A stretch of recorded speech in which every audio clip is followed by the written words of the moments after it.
That's perfectly valid if it's just for entertainment. If you can entertain and educate, that's better. And if you can entertain, educate, and elevate. Hollywood has always been a place where legends are built and broken in equal measure.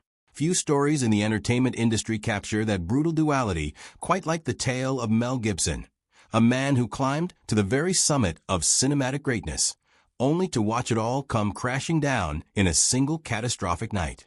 We are talking about one of the most shocking celebrity arrests in modern Hollywood history, an event so explosive that it didn't just make headlines. It permanently rewrote the narrative of one of the most talented men to ever step behind a camera.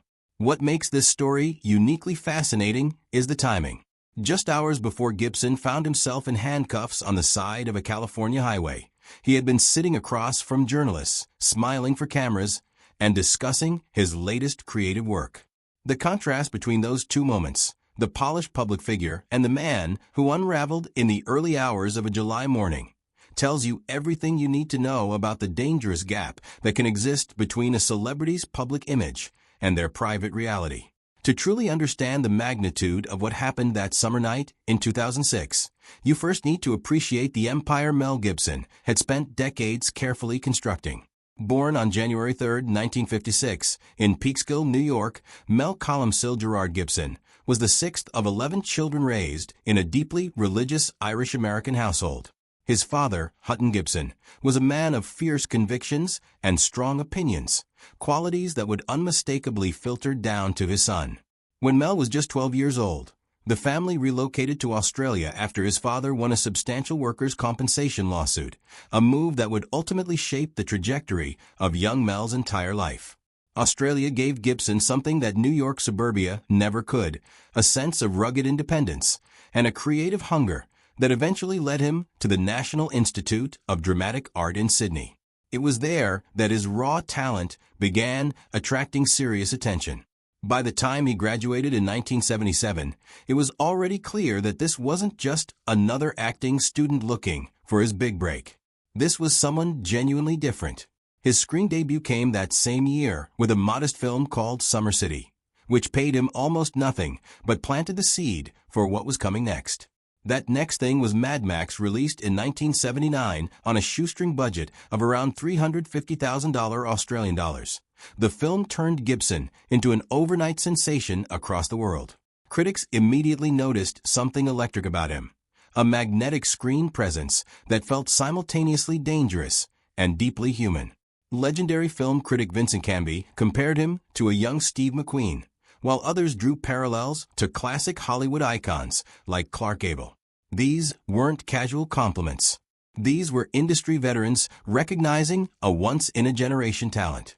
Gibson rode that momentum all the way to international superstardom. The Lethal Weapon franchise, which launched in 1987, transformed him from a cult action hero into a genuine mainstream juggernaut. His portrayal of the unhinged, reckless Martin Riggs gave audiences something they hadn't quite seen before, a leading man who was simultaneously hilarious, heartbreaking, and utterly unpredictable. The chemistry between Gibson and co-star Danny Glover became one of the most beloved partnerships in action movie history, generating 4 films and hundreds of millions of dollars at the global box office. But Gibson was never content to simply coast on blockbuster success. He actively pursued roles that challenged him artistically, taking on Shakespeare's Hamlet in 1990 and earning genuine praise from critics who had previously dismissed him as little more than an action star. He turned down the role of James Bond despite receiving a personal endorsement from Sean Connery himself, choosing instead to pursue material that genuinely excited him rather than simply pad his already considerable bank account. By the mid-1990s, Gibson had made his most ambitious move yet, stepping behind the camera to direct Braveheart, the sweeping historical epic about Scottish warrior William Wallace. The gamble paid off in extraordinary fashion. The film won 5 Academy Awards, including Best Picture and Best Director for Gibson himself. Overnight, he had proven himself not just as a performer, but as a world-class filmmaker with a distinct artistic voice and an almost reckless willingness to commit fully to his vision. Hollywood was in awe. The year 2004 brought Gibson's most personal and most divisive project yet. The Passion of the Christ was unlike anything that had ever been released through mainstream channels. Shot entirely in ancient Aramaic and Latin. With no major studio willing to touch it, Gibson funded and distributed the film entirely through his own production company, Icon Productions. The religious epic depicted the final 12 hours of Jesus Christ's life with an unflinching, visceral intensity that left audiences physically shaken. The film became a genuine cultural phenomenon. It pulled in over $370 million at the domestic box office alone, making it one of the highest-grossing independent films ever released, and for a period, the highest-grossing R-rated film in American history. Yet the success came wrapped in fierce controversy. Critics, religious scholars, and Jewish organizations raised serious concerns about the film's portrayal of Jewish characters, arguing that Gibson's depiction reinforced dangerous historical stereotypes that had been used to justify anti-Semitic persecution for centuries. Gibson defended his artistic choices publicly, but many in the industry quietly noted a troubling pattern in his public statements, a defensiveness and occasional hostility that went beyond normal artistic disagreement.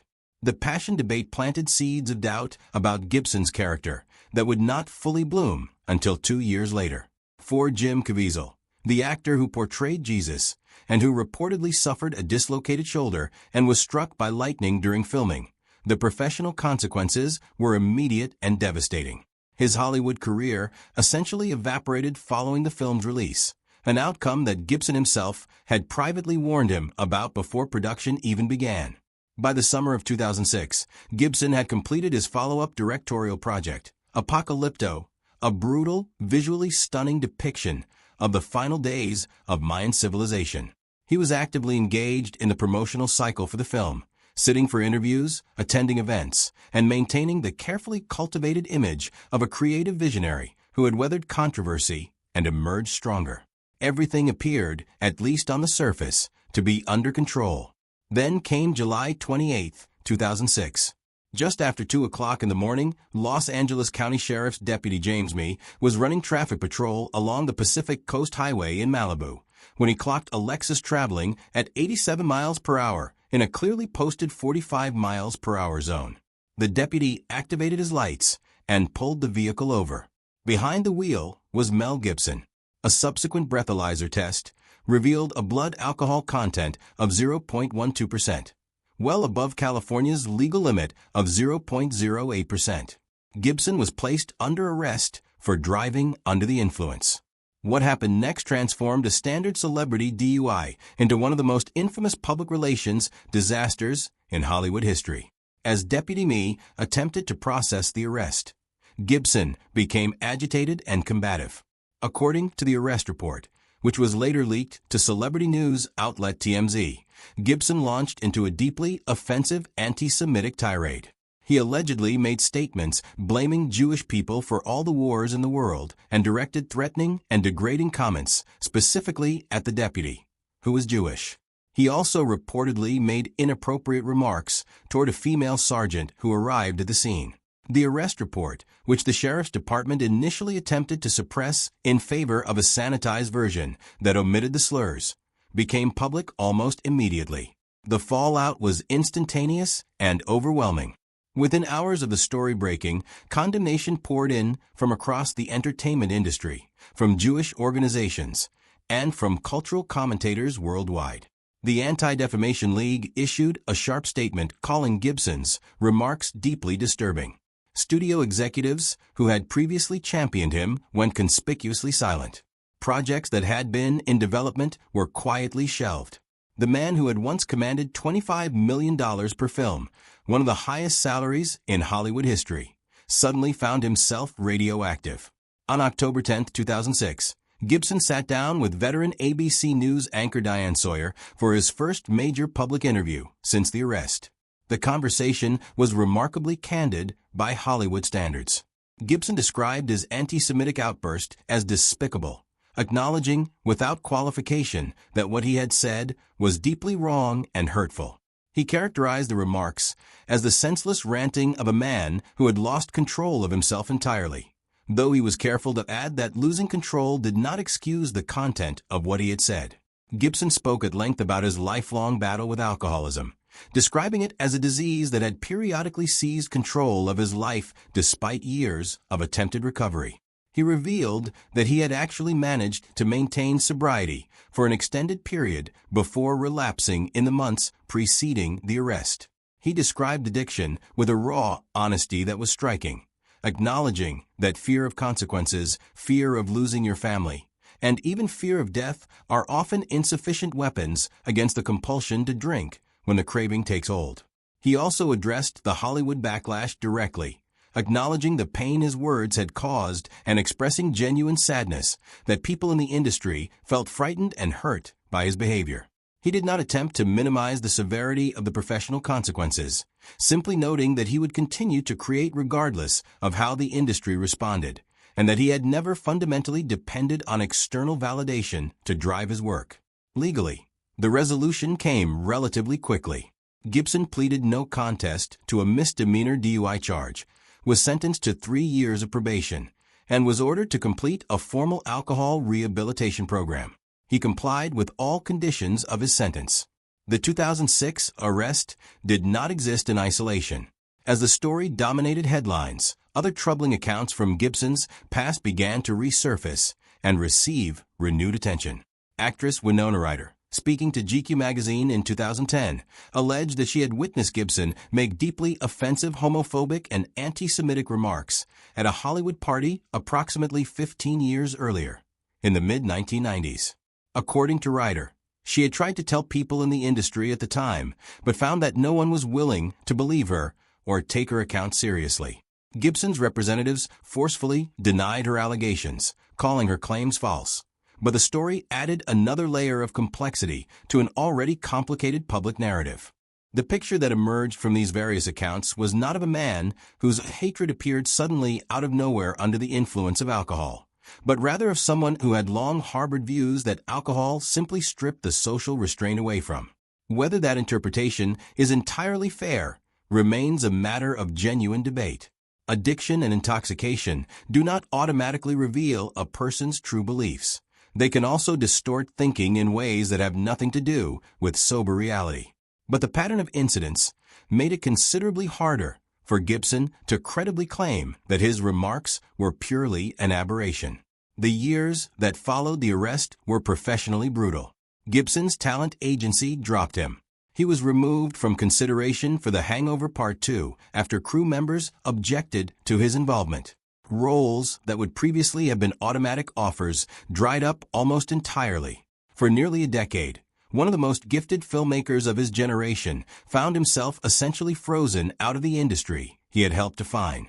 The rehabilitation, when it finally came, arrived through the work itself. In 2016, Gibson directed Hacksaw Ridge, the extraordinary true story of Desmond Doss, a conscientious objector who served as a combat medic during the Battle of Okinawa without ever carrying a weapon. The film was nominated for 6 Academy Awards, including Best Picture and Best Director, and won 2. It was a remarkable artistic comeback that reminded audiences and industry insiders alike of what Gibson was genuinely capable of when his considerable talents were pointed in a constructive direction.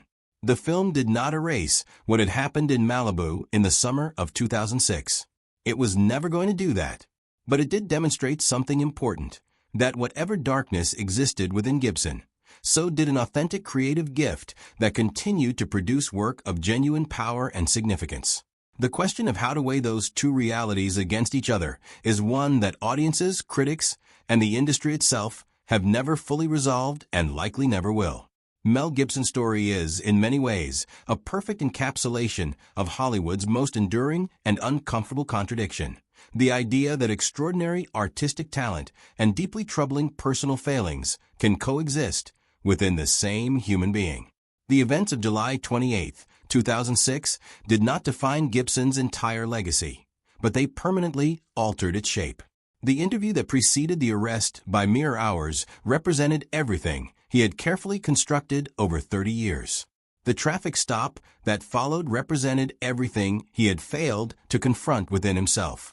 What connects those two moments, the camera-ready filmmaker and the man in handcuffs on the Pacific Coast Highway, is a reminder that public images are constructions, carefully maintained and ultimately fragile. Beneath the awards, the box office records, the Oscar speeches, and the carefully worded press tour answers, there are always human beings navigating their own private battles. Sometimes those battles stay private. Sometimes, in the early hours of a July morning, they spill onto a California highway for the entire world to see. Mel Gibson has spent nearly 2 decades living with the consequences of that night. Whether his journey since then represents genuine transformation or simply a more disciplined management of the same underlying issues is a question only he can truly answer. What is certain is that the story of what happened hours after that interview remains one of Hollywood's most sobering cautionary tales, a reminder that fame, talent, and wealth offer no protection whatsoever against the consequences of who you truly are when no one is supposed to be watching. Like, subscribe, and follow for more.